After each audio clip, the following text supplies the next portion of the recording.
Montana This Morning continues on Montana's News Leader. I'm Greg Mills in Santa Rosa, California. Coming up, it's the deadliest week in California wildfire history, and the numbers could get even worse. And closer to home at 6:30 on this Friday, white supremacist group puts posters on the Montana State University campus. Coming up, find out how the university reacted. Good morning. So glad to have you with us on this Friday the 13th. Current time 6:30. Officials in California are now looking at the possibility that downed power lines sparked the massive wildfires that continue to burn through the northern part of the state. Yeah, the death toll currently stands at 31, but officials warn that number is likely to rise as they now go house to house looking for those who were unable to flee. CBS's Greg Mills is in Santa Rosa, California with the latest. As flames in Northern California continue to spread out of control, authorities have begun the grim task of trying to find and identify those who couldn't escape their burning homes. Searchers in some areas are being helped by cadaver dogs. Authorities say some remains are so beyond recognition, they will use serial numbers on medical implants like hip replacements to ID victims. Some of them are merely ashes and bones, and we may never get truly confirmative identification on ashes. Cremated, you can't get ID. Though firefighters have made some modest progress, fires have grown and now cover more than 300 square miles, an area as large as New York City. Officials say in addition to the dry, windy weather making the flames awfully hard to contain, the fire crews have been working nonstop, and they're exhausted. They've been up for a couple of days. They've been working their tails off. They're doing unbelievable work under some tough conditions. An estimated 25,000 people have been forced to evacuate. Allie Mae put a sprinkler on her roof before heading out, hoping that'll help keep the flames at bay. We've just wet down everything and all of our neighbors' stuff around us that we could reach with our hoses. The forecast calls for more windy, dry air, which threatens to feed the fires even further. Greg Mills, CBS News, Santa Rosa, California. Now, officials in Sonoma County are facing some criticism for not warning residents via a messaging system that would have sent a massive alert reaching cell phones in most of the region. Some people say they were caught off guard by advancing fires with very little warning. Officials say using the blanket alert system would have notified too many people who weren't in danger, which in turn could have caused mass panic, clogging roads, and slowing first responders. It sounds like it just happened so quickly. Moving at a football field every 3 seconds. 100 yards in 3 seconds, which is just phenomenal. Yeah, terrifying stuff. We'll continue to update stories this morning and then later on CBS This Morning. So scary. So scary. For us, a little on the cool side this morning. It's not particularly cold, but it is chilly. You'll want to have the jackets on as you're heading out. Temperatures into the 20s and 30s. Good chance that we could see some scattered showers by the time you head through the mid to late part of the morning, especially west of the divide. The best potential of seeing some snow showers coming into the early part of the day, the afternoon, more of a rain or rain-snow mix for parts of the area.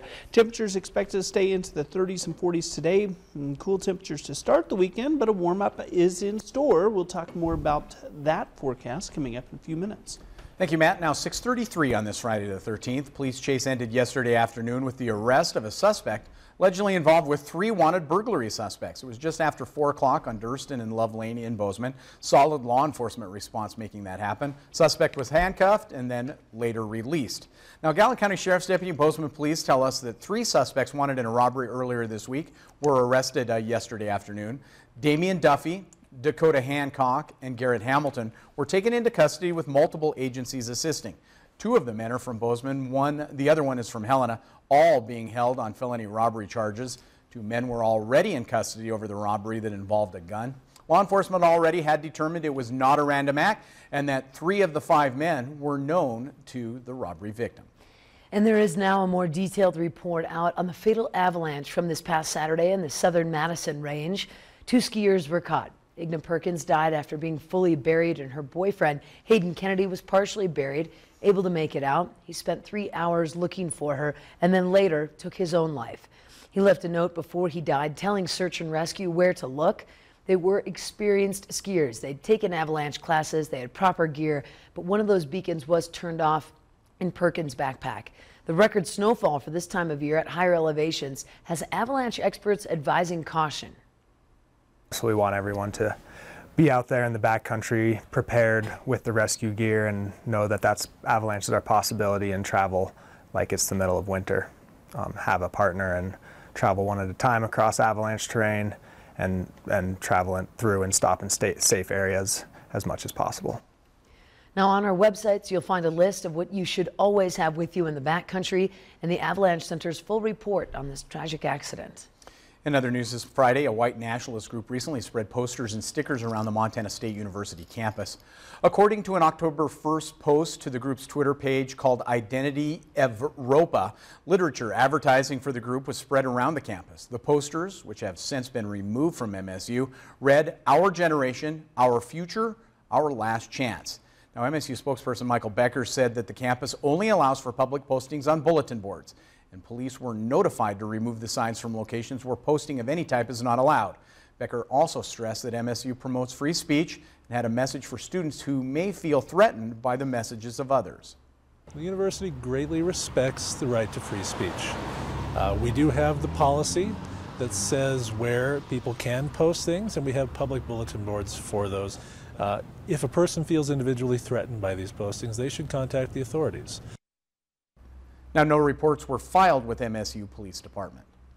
And yesterday in Bozeman, Democratic State Representative Tom Woods announced he will challenge Congressman Greg Gianforte for Montana's congressional seat.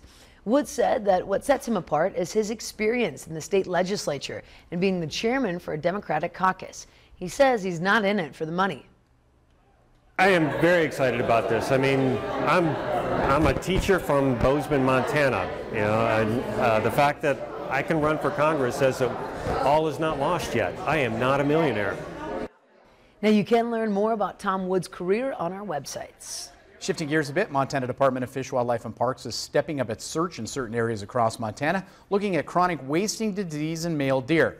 There has been an increase of CWD in Wyoming and Canada. Now, a deer that has the disease will exhibit drooping head, ears, drooling, and poor body conditions in general. One of the reasons why we're mounting this big surveillance effort this year is to try and improve our odds of detecting it early. All the research to date suggests that if we can find it when it's at low prevalence, so just a small proportion of animals have it, it just increases our tools that are available to actually manage the disease. And we think long term that's what's going to mean the most in terms of maintaining health of our wild deer populations. Now, chronic wasting disease is not known to infect humans, but the CDC, the Centers for Disease Control and World Health Organization, all recommend against eating an infected animal. So it's wise to get your game animal checked out before consuming any of that meat. For more information on the locations of greater concern about CWD, head on over to our websites. And Governor Steve Bullock stopped at an elementary school in Butte yesterday to see a unique breakfast program. The Breakfast After the Bell program is designed to feed breakfast to students at Kennedy Elementary in the classroom when the class begins for the day. Now, this is to ensure every student gets a chance to eat with their classmates and they won't begin the day hungry. So giving them the opportunity to have a consistent 2 meals a day at school just completely changes their behavior, their test scores. Math scores go up 17% when you eat breakfast in the morning. Now, Butte plans to try the program at other schools, including West and Hillcrest Elementary. Staying in Butte, a Butte teen had some help from the governor while he was in the mining city yesterday. He gave the student a hand on her project to mark all the storm drains in the city of Butte. 14-year-old Taryn Stratton received a small project grant this summer to put decals near storm drains in Butte that remind people not to dump waste and chemicals down them. Governor Steve Bullock helped her place a marker at the intersection of Broadway and Wyoming. Butte High freshman thinks it's important for water storm drains that flow into Silver Bow Creek. Whatever, like chemicals or anything, it flows right to Silver Oak Creek. And then it ends up where people fish. And who wants to eat fish that have been in toxic chemicals? Now, Taryn has already placed decals next to 150 storm drains, hopes to continue until all the drains in the city are marked. We wish her the very best in that effort. If you see her out there, Right, young lady. honk the horn, give her an applause for doing what she's doing. I think it's fabulous. I love it. It's awesome. It's a good reminder. You shouldn't absolutely just dump stuff down those anyway. I love that. Absolutely. It's good stuff. And this is also exciting news. A couple thousand more dollars have been rolling into our MTN Wildfire Relief Fund. A grand total approaching $451,000. Grant applications are underway. If you need some of that money, log online and apply for it. Find out how the process works, KBZK and KXLF.com. Awesome stuff. Very good stuff. Thank you for all who have donated, and continue to do so. Feel free to do that. We love to have that. We're going to shift gears here just a bit. Could lightning possibly strike twice in the same spot? I think so. At least in the same sports, that is. The Chicago Cubs have advanced to the National League Championship Series for the third straight year in a row, and once sorrowful Cubs fans were loving it. Last night, the Cubs faced off against the Washington Nationals, came out on top with a final 9-8. Cubs fans are hopeful the team holds on to their World Series title after winning last year for the first time since 1908. The Cubs will face off against the Dodgers on Saturday at 8:08 Eastern Time from Dodger Stadium. Maybe there'll be another baby boom in Chicago. Fly the W, as they say, that big flag they fly every time the Cubs win. You got to admit, even if you weren't a Cubs fan, you had to be a little You were happy last for year, them. that's for sure. I'm no not doubt so sure about people are going to stay with them 2 years It's kind in of a row. like everybody's Irish on St. Patrick's Day. You got to go for the Cubs if they make it to the World Series. Stay with us. Montana This Morning is back in a moment with an interesting story about a father-son duo taking their own version of solar eclipse viewing spectacles. That's cool, but first let's check in with Nora O'Donnell for a look at what's coming up at 7 on CBS This Morning. Good morning. Ahead on CBS This Morning, whistleblowers tell 60 Minutes how the drug industry, with the help of Congress, turned the opioid epidemic into a full-blown crisis. A preview of Sunday's explosive joint investigation between 60 Minutes and the Washington Post. We'll see you at 7.